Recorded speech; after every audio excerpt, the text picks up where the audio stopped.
Nah, bagaimana kalau misalnya pada zaman dahulu kala ternyata di bumi sudah ada superhero dan mereka hidup dan tumbuh bersama manusia. Ini adalah Geek Recommendation review film dari parapanik.com.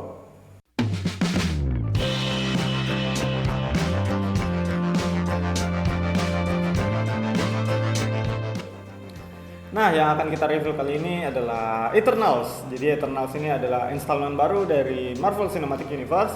Ini dia ngambil konsep kayak berbagai kumpulan superhero yang berkekuatan support terus menjadi satu tim. Dan Eternals adalah salah satunya. Mungkin mirip-mirip sama kayak Guardians of Galaxy dan sebagainya macam, tapi Eternals ini sebagai pembuka lebih luas lagi karakter-karakter dan juga dunia dari Marvel Cinematic Universe sendiri. Nah, Eternal sendiri disutradarai oleh Chloe Zhao. Dia itu pemenang Oscar di sutradara film Nomadland kemarin, dan juga film ini berisi cast-cast yang bertawar bintang. Kita sebut aja ada Angelina Jolie, ada Salma Hayek, ada Kumail Nanjiani, Billy Corgan, dan lain-lainnya. Kit Harington juga ada, dan jangan lupa ada Richard Madden juga. Nah, Eternal sendiri ini bercerita tentang satu kumpulan atau satu tim, yaitu makhluk ciptaan dari Celestials yang diturunkan ke bumi untuk melindungi dan berkembang bersama makhluk-makhluk bumi. Dan mereka juga mempunyai tugas untuk melindungi bumi dari Defiance atau monster-monster ya. Nah, monster-monster yang ada di semesta Marvel itu yang dari luar angkasa kita sebut dengan Defiance. Nah, permasalahan yang terjadi adalah mereka mulai hidup, berkembang di bumi hingga memiliki keterikatan dan masing-masing punya emosi untuk melindungi dan juga ataupun menjalankan misi yang sudah dijalankan sebelumnya. Nah, menurut saya sendiri Eternals itu salah satu film paling cantik ya, salah satu paling cantik yang pernah dibuat di Marvel Studios sendiri. Karena kalau misalnya yang sudah lihat ya, teman-teman sudah lihat itu mulai dari setnya, terus megahnya setnya, terus mereka juga kan seperti berkeliling dunia ya. Jadi Eternals ini berbicara tentang mulai dari abad-abad jauh sebelum Masehi, di mana mereka turun ke bumi yang diutus oleh Celestial. Di situ kita sudah lihat ya dengan Domo ya, si kapal Eternals ini yang besar banget terus turun ke bumi. Terus mereka juga ikut serta dalam berbagai macam peristiwa dunia, mulai dari peristiwa di Babilonia sampai ada bom nuklir di Hiroshima dan Nagasaki juga ada di dalam film Eternals ini. Dan itu dijelaskan dengan set dan visual yang grande. Apalagi kalau misalnya dilihat visual efeknya sendiri ya, visual efeknya sendiri juga itu sangat meyakinkan. Dan saya kayaknya waduh, ini kayaknya sudah ada perbedaan yang sangat tipis ya di antara set yang memang benar-benar set atau memang set yang benar-benar bukan buatan gitu, bukan CGI istilahnya. Dan Eternals memasukkan unsur-unsur itu, mulai dari color grading yang oke, yang mantap, terus CGI yang bagus dengan terkesan grande dan mewah.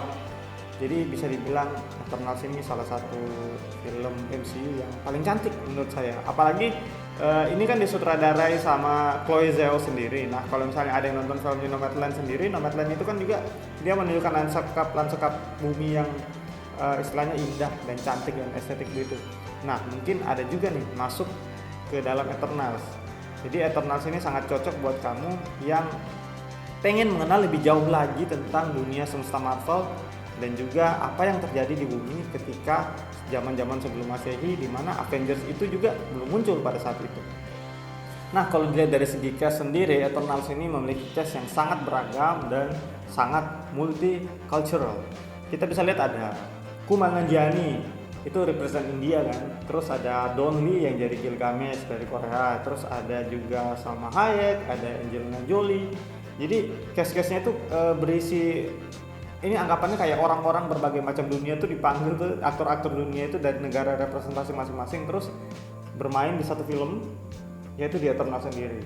Dan banyak-banyak bintang besar, kita lihat ada Angelina Jolie, ada Salma Hayek, Richard Madden, Kit Harington juga ada. Kayak, saya harus baca karena namanya rada-rada susah ya. Jadi kayak Liam McHugh. Jadi dia tuh adalah karakter cilik yang masuk di dalam kumpulan Eternals itu sendiri. Dia tuh pintar memanipulasi atau membuat ilusi seperti itu. Terus ada juga Lauren Ridloff sebagai Makari. Jadi dia ini adalah karakter disabilitas pertama yang main di MCU ya, Marvel Cinematic Universe sendiri. Terus ada Barry Cohen dan yang paling menariknya di sini juga ada karakter Brian Tyree Henry yang LGBTQ ya. seperti itu. Jadi kayaknya Chloe Zhao ini memasukkan banyak-banyak unsur dan backstory dari karakter yang memang secara nyata ada di bumi, dan dia aplikasikan juga ke dalam karakter-karakter yang ada di Eternal sendiri. Dan walaupun ini ya menimbulkan kontroversi di kalangan masyarakat, apalagi kayak Indonesia yang memiliki ciri khas budaya ketimuran ya, kayaknya kita belum terlalu menerima dengan case-case seperti itu. Tapi ini bisa jadi nilai plus karena Eternals ini sendiri juga merepresentasikan banyak penduduk-penduduk, ras-ras, culture-culture yang ada di bumi, sehingga membuat karakternya menjadi semakin real dan semakin nyata. Nah, opini saya pribadi, Eternals itu sangat cocok bagi teman-teman yang geek banget ya sama MCU atau Marvel Cinematic Universe atau Marvel Comics atau Marvel film-filmnya Marvel Studios, karena film ini akan menjawab pertanyaan-pertanyaan kita tentang keberadaan Eternals. Karena seperti yang dijelaskan sebelumnya kan di premis bahwa Eternals itu sudah ada dari zaman dulu banget. Nah, film ini menjawab kenapa mereka tidak ikut serta di istilahnya kayak konflik-konflik yang terjadi selama ini, misalnya pas muncul Thanos, atau misalnya pada saat terjadi blip, atau hilangnya setengah populasi manusia di bumi dan juga makhluk di galaksi. Itu bakal dijelaskan secara rinci kenapa mereka tidak ikut serta. Dan juga bahkan ada ya, ini spoiler alert ya, jadi buat kamu yang tidak mau kena spoiler silahkan di skip aja video ini. Jadi di situ juga dijelaskan tentang hubungan-hubungan antara makhluk Eternals ini dengan para Avenger. Misalnya mereka juga sempat membahas tentang Odin dan Thor. Ini menimbulkan ini ya spekulasi di kalangan fans kalau misalnya ternyata mungkin Odin dan Thor itu sudah tahu kalau misalnya Eternals itu ada di bumi. Jadi ini juga sedikit-sedikit menyerempet-nyerempet ya menjawab tentang pertanyaan kita bahwa ini Eternals sudah ada lama di bumi, kenapa mereka tidak kenal dengan Avengers dan sebagainya macam. Dan ternyata dijelaskan kalau misalnya ya mereka memang tidak diperintahkan untuk ikut campur dengan masalah manusia seperti itu. Nah, itu juga dijelaskan dengan secara matang oleh cast-castnya. Jadi kayak Angelina Jolie, Salma Hayek itu memerankan peran mereka yang sangat meyakinkan. Dan film ini juga sangat cocok bagi mereka-mereka yang ingin mengetahui bagaimana asal mula terjadinya bumi, dan juga mungkin karena Celestial sudah diperkenalkan di ini ya di Guardians of Galaxy. Jadi kita akan tahu lagi lebih lanjut kenapa sih Guardians itu dan kenapa mereka bisa diciptakan dan apa tujuan mereka untuk ada di semesta Marvel. Nah, tadi kita bicara tentang oke-okenya ya. Sekarang kalau saya sih menurut saya ya karena dari sekian banyak karakter itu, jadi kita tidak diberikan kesempatan untuk mengenal secara lebih mendalam, lebih jauh. Kita belum tertarik secara emosional dengan karakter-karakternya. Di sini ada Gemma Chan yang sebagai tokoh sentral ya, dan juga Richard Madden. Mereka itu adalah Eternals dan di film ini menjalin cinta ya, menjadi sepasang kekasih dan sepasang suami istri yang ujung-ujungnya ditinggalkan juga nih sama si Richard Madden, si Ikaris. Nah, kita tidak merasakan keintiman hubungan itu karena mungkin keintiman hubungan itu kan dijelaskan dengan beberapa scene yang lebih intimate ya, seperti mungkin ada kiss scene atau misalnya kayak bahkan ada adegan dewasa mungkin, tapi karena Indonesia di semua itu dipotong, jadi kita berasa kayak tidak lengkap aja rasanya. Kita tidak merasakan keintiman mereka berdua, rasa cinta yang dirasakan mereka berdua. Jadi kita hanya sekedar melihat ya ini ada Gemma Chan, ini ada si Cersei dan Ikaris, mereka adalah Eternals, mereka adalah sepasang kekasih suami istri, ya udah gitu aja.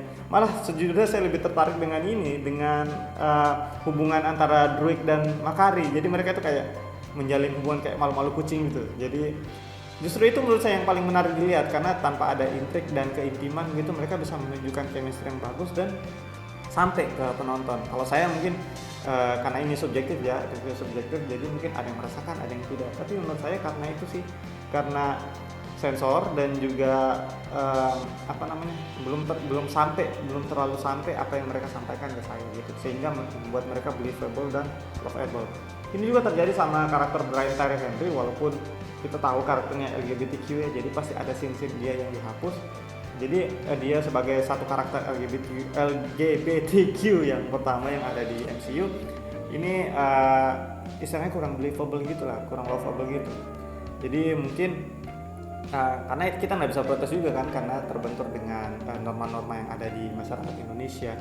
Tapi it's okay, sejauh ini karakternya terutama saya paling senang dengan hubungan antara itu Druig dan Makari dan Gilgamesh dan juga Tina si Angelina Jolie, karena mereka terkesan kayak, kalau Gilgamesh dan Tina kayak terkesan saling membutuhkan satu sama lain, dan itu bagus untuk membangun emosi di dalam Eternals ini. Itu aja sayang banget. Jadi tokoh sentralnya yang harusnya kita bisa merasakan emosional yang lebih mendalam, kayaknya tidak terasa deh di sini seperti itu.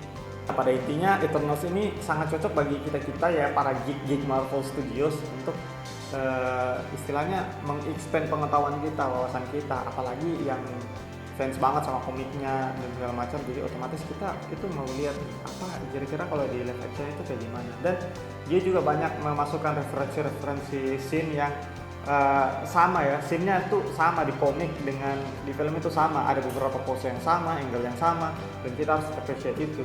Dan juga dari CGI dan visual itu keren banget. Eternals ini salah satu yang terbaik menurut saya. Jadi adegan fighting-nya keren banget, terus mereka juga banyak memasukkan komedi-komedi yang tidak cringe ya, dan saya pun nontonnya ketawa-ketawa lepas aja, lucu-lucu aja. Apalagi ada si pelayannya Kingo itu yang lucu banget, saya lupa namanya, dia kayak scene stealer gitu, kayak comic relief. Jadi dia sangat membawa film ini, di samping ada intense-nya, ada suspense-nya, dia bisa lebih fun juga. Ada juga kayak komedi-komedi yang nyerempet ya, misalnya kayak Batman sama Superman Dimension, terus ada BTS juga Dimension. Jadi mereka juga memasukkan budaya-budaya pop culture di dalam Marvel Eternals ini. Nah, itu salah satu hal bagus yang bisa kita temukan ya.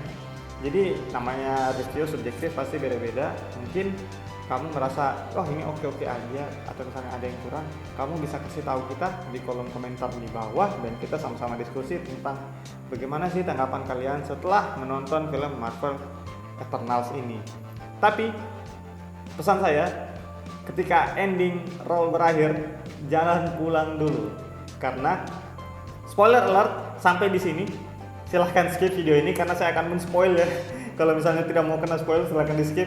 Jadi film Eternals juga akan mengenalkan 3 hero atau anti-hero yang ada di dalam Marvel nanti. Kalau misalnya sudah, kayaknya sudah banyak kena spoiler ya. Ada Harry Styles muncul sebagai Star Fox, dan juga Kit Harington. Kit Harington bakal dikenalkan sebagai Black Knight di situ. Dia membawa pedang yang istilahnya dia akan istilahnya menjadi salah satu hero, anti-hero saya kurang tahu sih. Jadi dia akan menjadi Black Knight di situ, sudah dijelaskan dengan pedang yang dia bawa. Dan yang terakhir adalah sudah dikonfirmasi sendiri juga sama sutradaranya Chloe Zhao, kalau misalnya kita akan mendengar satu suara di akhir. Di situ tertulis Mr. Whiteman, apakah kamu yakin? Dan sudah dikonfirmasi kalau misalnya suara itu adalah suaranya Mahershala Ali yang akan memerankan Blade di MCU nanti. Jadi kita tunggu. Di situ udah ada Star Fox, sudah ada Black Knight, sudah ada Blade, dan Dimension juga vampir sebenarnya dari awal. Jadi MCU juga sudah open banget dengan kehadiran vampir di semesta Marvel. Jadi kita tinggal tunggu kelanjutan dari MCU sendiri. Saya Ian, ini adalah Geek Commendation review film dari padapanik.com. Sampai ketemu di review selanjutnya.